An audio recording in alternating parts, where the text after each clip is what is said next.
We with every guy I had on here so far, we'll always go back to junior years. So All how right. did you start? Why did you start? And where did you start?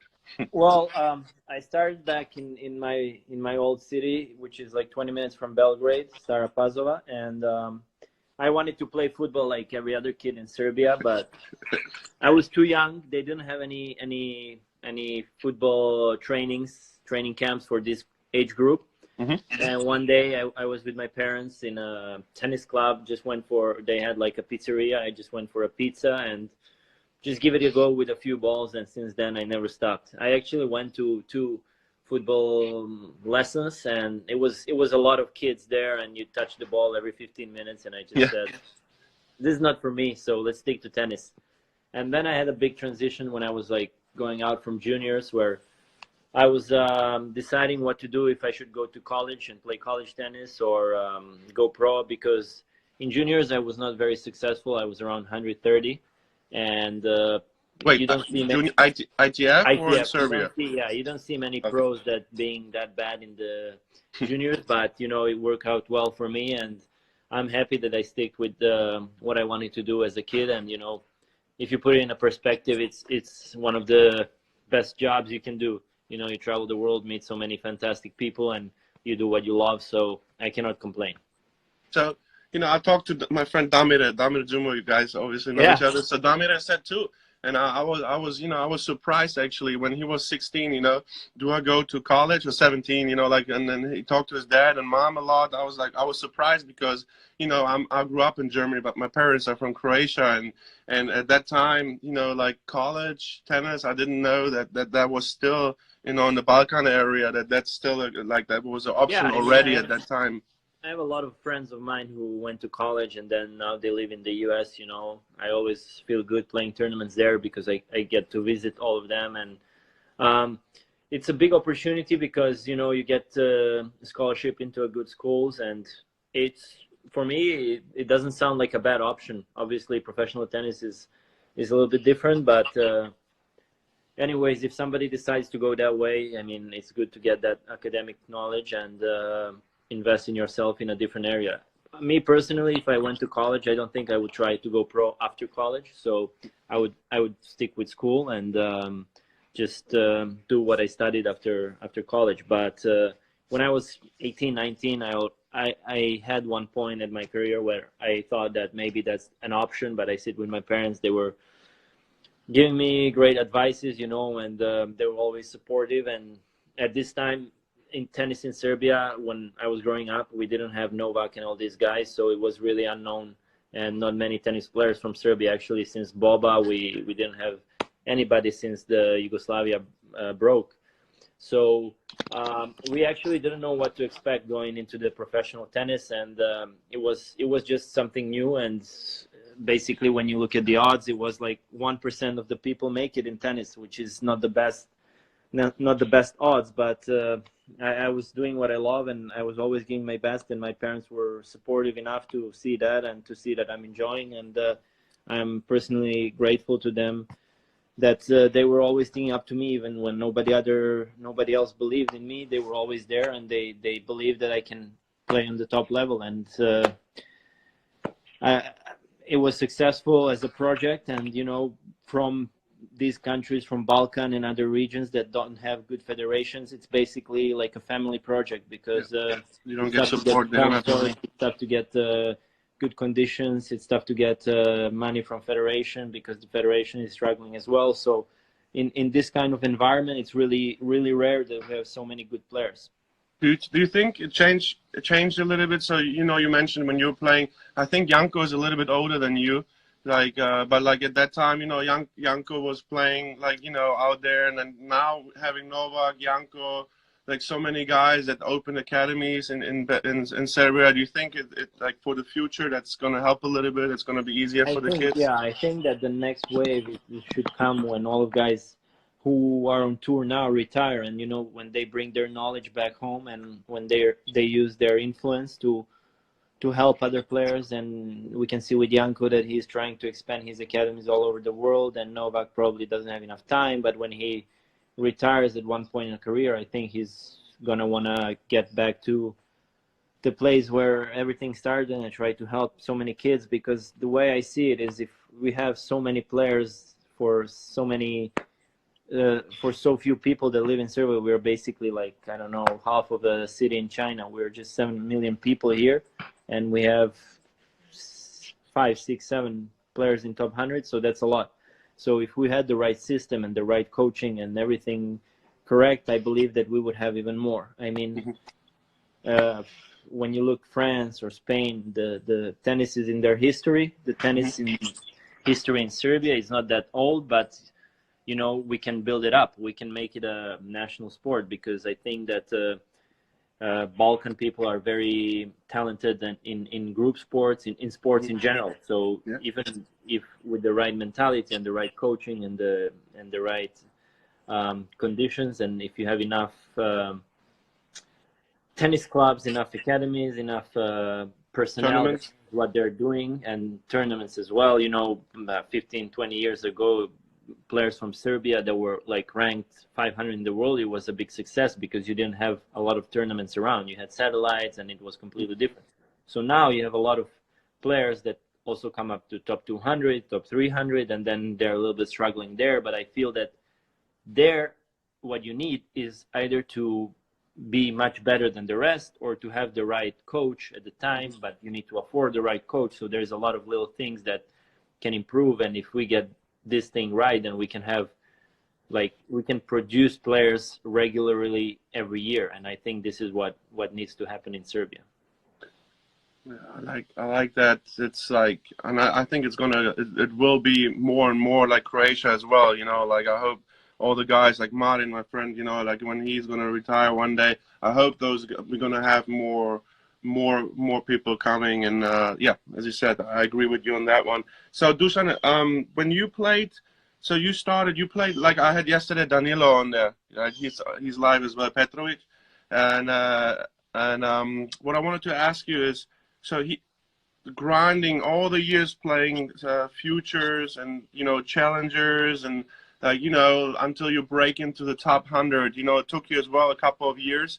So how mentally, you know, I have so many friends still, they're like 150, 200, and some are still 250, and they play for 10 years already. What do you tell those guys, you know, to keep grinding and keep doing it, you know, because obviously, you know, you made it, you know, and there are others that made it. Yeah, personally, the way I was always looking at things is, I started a bit later playing futures with maybe 17, 18. And then I was stuck on the future level for like 2 years, maybe 2.5 years. Then with 20 and a half, 21, I started playing challengers, and I played challengers for another 2.5 years. So whenever I was in a situation that I can play a higher competition level, I would go. If from futures I was able to play challenger qualies, I would start with challenger qualies instead of just being futures main draw, because I believe if you play futures in a main draw level and you go to a challenger qualies and you lose 10 times, doesn't matter, but you're improving. And you can always go back to futures level because you were once there. You're not going to lose. If you lose points, you will earn them back. It's the same with challenger level. If you stay too long there, then you get used to that level, and you get used to playing that way, and there is not really a lot of space for improvement, because all the guys around you are doing the things in a similar way, and everybody can beat anybody in that level. But if you go step up and you go to the ATP level, then you see how much you need to improve to compete with the guys who are at the top. And you just need to get used to every level. Obviously, it's not easy, but sometimes players feel that they're more confident if they go to challenger level and play main draw instead of playing ATP qualies, because they know that they're there in the main draw, maybe seeded, maybe they can get 1-2 rounds, but at the end of the day, you can play challengers every week. But if you get sometimes, occasionally in the ATP qualies, it's not like you're playing that every week. So you need to grab that chance. And if you break it once or twice, then you can see that you can do it, and then it becomes natural to you. When I was 21, I remember I was just started playing challengers, and then I got into a couple of main draws during the summer, and then going to September, October. Dirk Horder is my manager, so he was always helping me out with the schedule. So he said, you know, I believe that you should play the 2 ATP qualies. It was back-to-back Moscow and St. Petersburg. And you made the quarters. Yeah, it's at the end of the year. Players get there sometimes really tired, you know, they're mentally exhausted. And at this time I was still young and I had a lot of strength. I didn't get tired at all. So I went there, I qualified in Moscow, which was my first or second time to qualify in the ATP. Then going to St. Petersburg, I was confident. I qualified again, played quarters. So back then I broke to top 200. And since then I was just trying to improve. And it was one of the big steps that helped me see that I can play in the same level. And Dusan, so, you know, you said like it helped you to improve. So what did you need to improve, you know, from the challenger level to top 100? I know now it's and it's like it's so easy now. I saw Danilo wrote like they're making fun now, and that because they have it done already with the live. You see, like that's. Yeah. All right. Sorry. No problem. If you see something, you can always answer. No problem at all. What I wanted to say is, what did you have to improve for yourself to enter like top 100? What did you feel like you needed? Like, for me, the way I see it was I was gradually progressing in my improvement. I was never like making a big jump in the levels, and I feel that my game was.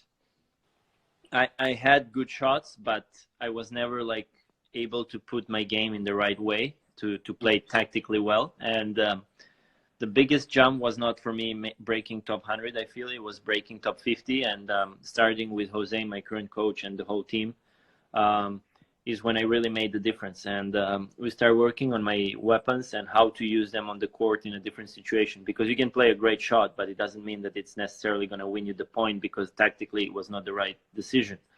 So for me, what we are trying to do is use my weapons in the best way against certain opponents.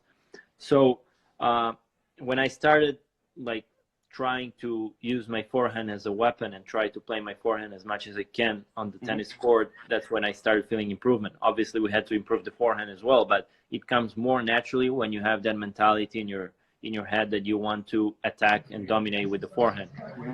Just a second. Yeah, no problem. Take your time. So it's just the Counter-Strike Live League on my TV. That's what I'm calling these days. No FIFA? So that's the biggest jump that I made in my career so far, breaking into top 50 and then going further. And I feel that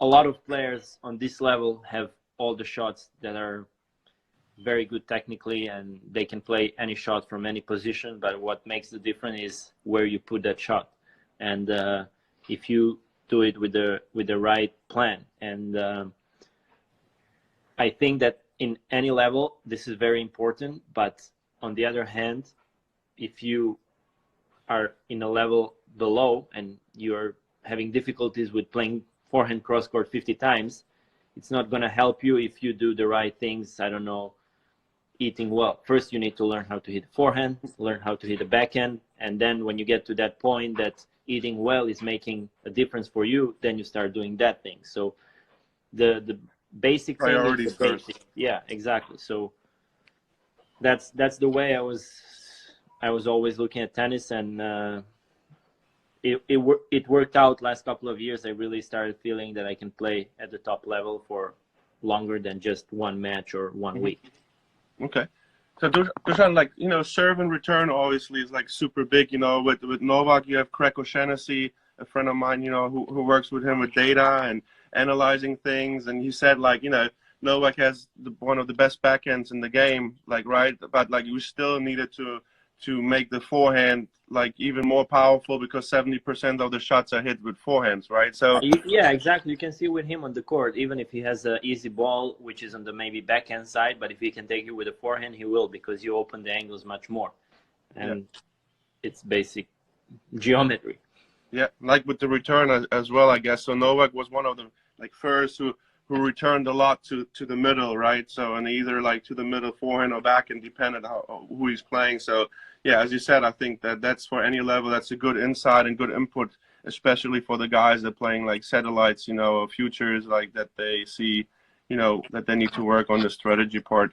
All right, coming a little bit like, so you guys went to the Maldives with all your tennis friends. So how did that happen? Tell us a little bit Yeah, fun. well, Janko is Yeah, well, Janko is also part of the managing agency. Him and Dirk are our agents, so he made the deal possible, and it was great fun because we were at the Davis Cup together, and then just moved to an island together, and we had a little exhibition there, and the crew at the island took good care of us, and usually we all go to holidays alone, and you know, at this time of the year, after traveling so much and meeting so many people, the best holiday for me is just for 1 week, just to lay on the beach and just do nothing, sunbathe.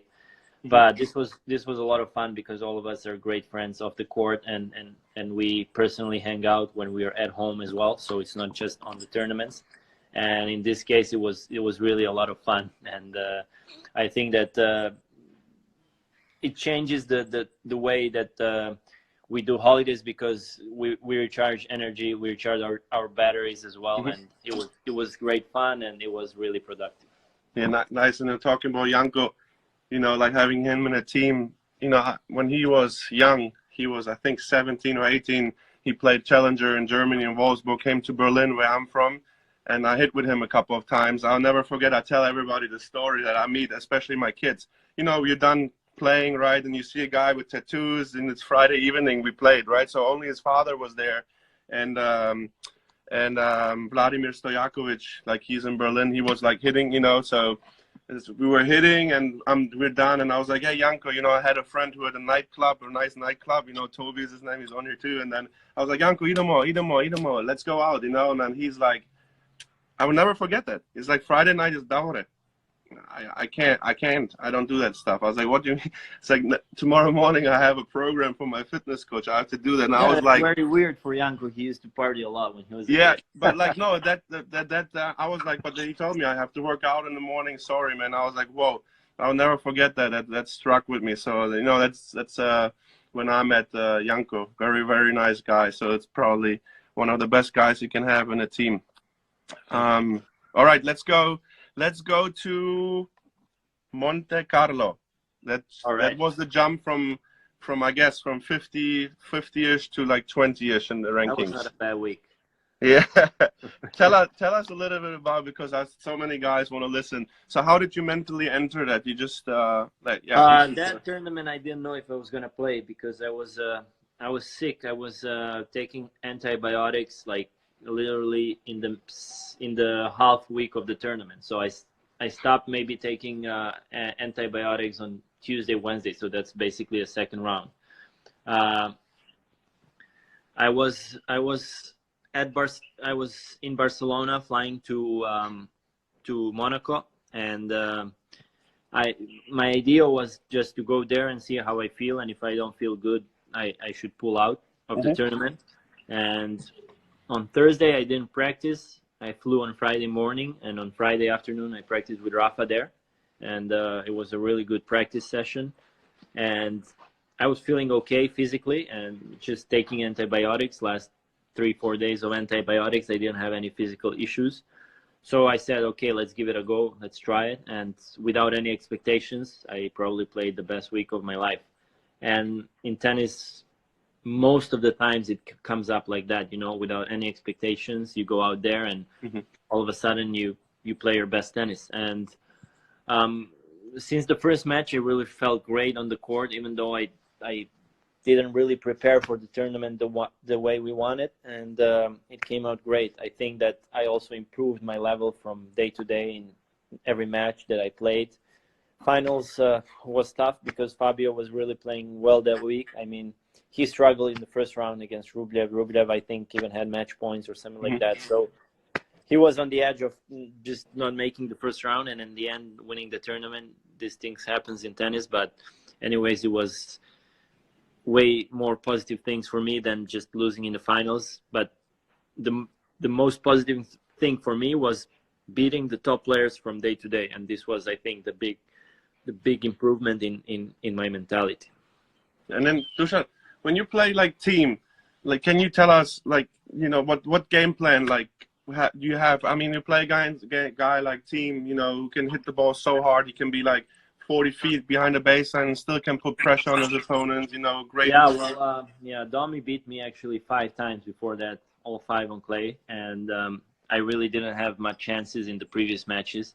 And going into that match, I was trying, because that week I just had my physio and my friend with me. My coach was not there, so I was most of the time preparing myself. And the way I was thinking was like, okay, Domi, when he's on, it's really tough to play him, and he's got big ground strokes, and his game plan is for clay. I think it's one of the best game plans. He tries to overrun with the forehand to open the court with heavy top spins, and his kick serve is really making a lot of damage.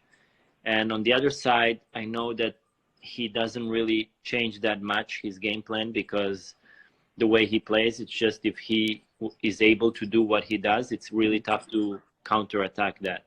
And in my head, I had it like, I know his game plan. I'm just going to try to play it before he plays it. So if he's going to start with the kick serve more times than with the flat, I'll just go to that side a millisecond earlier or stuff like that.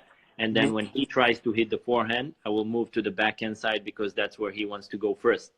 And that was just, the whole match was perfect by my side. And obviously he didn't play his best level, but, you know, I was able to do the things that made him uncomfortable, and he wasn't able to really find a way to do it. And when you're able to do that, then you can play with anybody. But it's just so difficult on this level to do that every day, and against these players who are in top 10 and top 5, against them, because they get used to it really quickly, and then they change the things. And when they cannot change the things, maybe that's the time when you have a chance.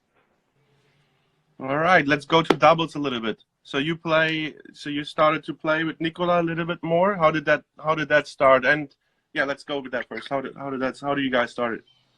Yeah, we are best friends since we were kids, and we played under 10, under 12, under 14, because we were same age. And now we live next to each other. Our parents are one of the best friends, and basically we grow up together. And we actually won our first futures in doubles together. And now when he started playing only doubles, I said, okay, whenever we have a chance to play together, we should try it, and I should try to use my ranking to get in the tournament with you know, and it helps a lot to the guys who are playing doubles. And like my friend Ante Pavic, he's played a couple with Kecmanovic. You know? Yeah, for me, I mean, playing doubles, it's good. It helps a lot of stuff, but sometimes it gets in the way of singles. And, you know, you have to play. Last year in French Open, I played 6 days in a row, because we played doubles quarters with Janko, and I played third round in singles. So that was not the smartest idea for singles. But on the other hand, I already entered, and I don't want to pull out of doubles.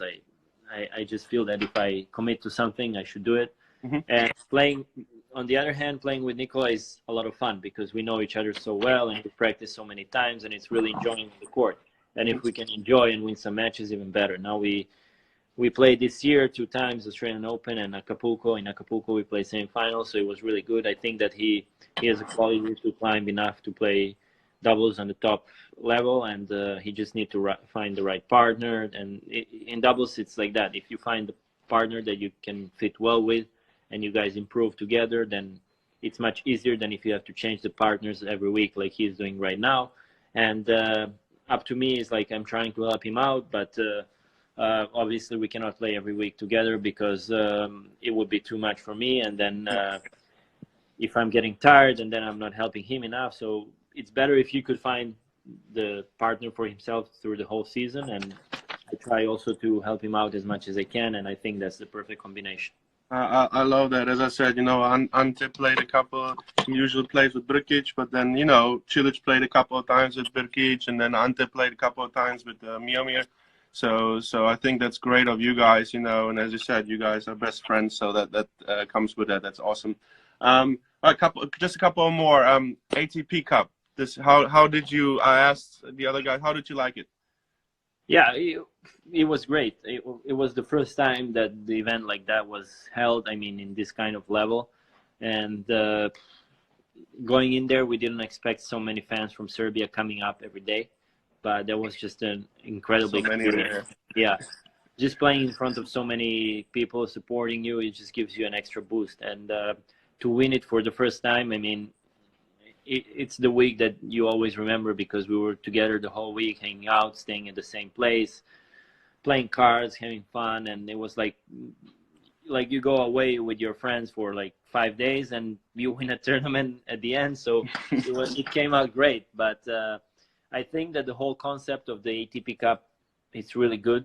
Obviously, there's a lot of things that need to be worked out, like how many players can enter, the weeks. Does it count as a 19th week or extra week for the players who are playing somewhere else? Does it count that week as an extra week or not? So obviously there are a lot of rules that need to be maybe changed or a little bit changed. But overall, I think that the response from the fans and the tournaments was great. And I spoke to a lot of players that played, and I heard a lot of positive comments.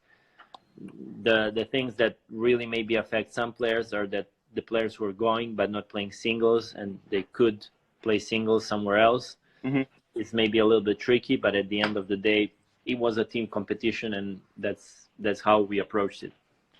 And so you felt like it was a good preparation for the Australian Open. I mean, you played well. You beat like Per Kachanov, like all the guys. I mean, it was very good. It took some time to recover. It took me like 2-3 days, because it was a lot of tension. And at the end, traveling from Brisbane to Sydney, it's not a long trip, but still moving changing the cities. And then the guys who came from Perth, it was even time difference. So it's not easy, but it's good that you have the whole week to recover and get into the Grand Slam, because you know how tough it's before the Grand Slam.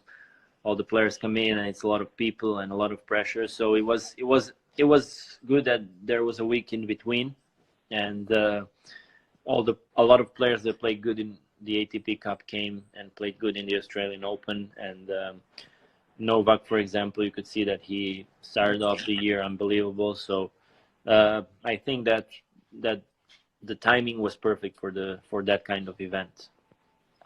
All right, one more question, Dusan. Like, what do you like to do when you practice like singles? Like, is there any favorite drill you have? Or I ask everybody, I got some really cool doubles drills from some doubles players. Do you like anything? I can't reveal my secret. Sorry.